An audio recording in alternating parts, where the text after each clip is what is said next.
ayan Diba? mga kaninong. Yan pa Ito po yung tinitaste. kanilang lugar dito sa na pinupuntahan natin. Ito po yung kapatid ni Alma, no? Kapatid ka ni Alma Arcilla.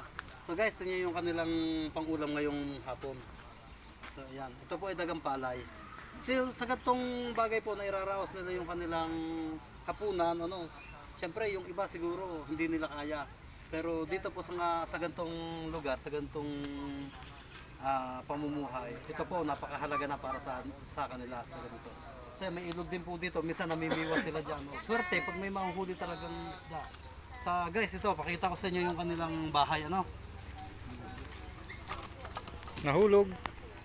Ito po yung kanilang bahay. Oh. Kaya bakit po naman hindi natin naisipan na tumulong at magbigay ng konting biyaya sa kanila. Tingnan niyo po.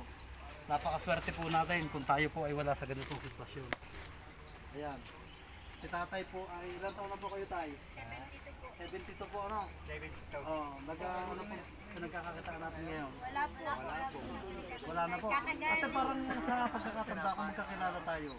Kung hindi ko natandaan sa palengke ng Kalawan. Opo. Ano po? Kami po yung dating nagbabasura sa Ayun, Kalawan. sabi ko na nga po eh. Kasi tanda ko kayo, parang kayo yung Yung nagkakariton may po. kariton. Ayun, sila nga po talaga, binata pa po ako, kilala ko na sila. Nakikita ko na po sila doon na... Talagang may sumuka na dyan sa ano. Ito, Salamat po. Salamat. Tanda ko po kayo eh, si ate, tanda ko si ate eh. Kasi binata pa ako, nakikita ko na kayo eh. Kaya natandaan ko nga lang yung mukha ngayon. So ito po yung bahay nito ni tatay. Oh. Tingnan po natin. Oh. Ito naman po yung kaya na. Papasok po ha. Oo, sige, sige. Mayroon po kasi tayong mga mababait na kaibigan na nagano. Ayan guys. Oh. Pasok po tayo dito sa kanila. Yun, pumasok na po ako sa bahay nila. Madilim. So guys. Tatay! So ayan. Ito po yung kanilang tulugan. Ano? Ilan kayo natutulog dito, Toy? Tatlo lang po sila. Tatlo Ako sila po si dyan? Duyan. Ay, dito ka lang natutulog sa duyan. Ayan guys, tingnan nyo itong higaan nila. Yan, ito yung higaan nila. Yan o. Yan, ito po. Ganyan lang po yung kanilang higaan dito. So, ayan, sama-sama na po. Ito na rin yung kanilang aparador. Nasa ulunan lang nila. Tapos, bali tatlo po yung natutulog dyan. Ito pong isa, dito na lang natutulog sa duyan na ito. Yan. Ito hindi ka naman nilalamok. Oh. Kasi may ilog kang katapat dyan eh. O, ayan, o, ilog po yung ilalim ng bahay nila. Ayan o. Yan. Yan po yung kanilang ano. So ito po naman yung bubong. O yun. May natutulog sa taas. Opo.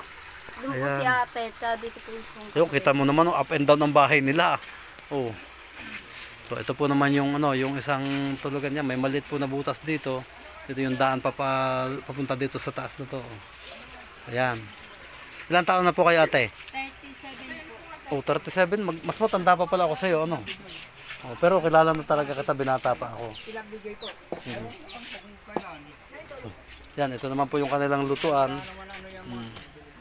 At ayan guys, talagang sa totoo lang, itong pamumuhay nila dito ay nakakaraos naman po sila. Kaya lang alam nyo, yung mga hindi natin yung mga nararanasan nila dito, yun yung mga ayaw nating maranasan. No? Ayan yung kanilang palikuran. No? Yan. Ganong kaswerte natin mga wala sa ganitong sitwasyon. Kaya unang-una talaga nagpapasalamat tayo dun sa mga kaibigan natin na nagbibigay ng kaunting regalo sa kanila. So ayan. Ayan po yung ating ibibigay dito kay Lovely Joy na galing po kay Madam Isa Malyari. At syempre ito po yung bahay nila. Oh. Bagong palit yung Yan. bayan. Inaayos na po nila yung dingding. Ayan o, pinalitan na nila ng dingding. Hawayan na. So ito, pasukin natin. Wala pa sila dito eh, nabili pa raw sila ng bigas. So ayan po yung bahay nila. Yan.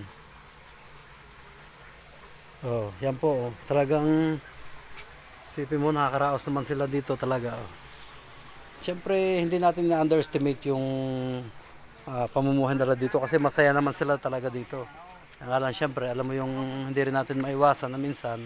Yun nga po, dahil sa hirap ng buhay, hindi natin alam kung kaya sila napipilitang umalis dito sa lugar na to para siyempre, alam mo yung matakasan din yung mga ganitong sistema. Ayan. Ito po yung aking mga kasama sa CFCGI na ambag-ambagan din po sila ng pang ano nga dito, pang bili ng kaunting regalo dito sa ating mga binibisita, no. So, ayan. Ayan po yung mga kasamahan kong mga napakagugwapo, oh. Ito po si ano, JL. Ayan, oh. Diyan lugod.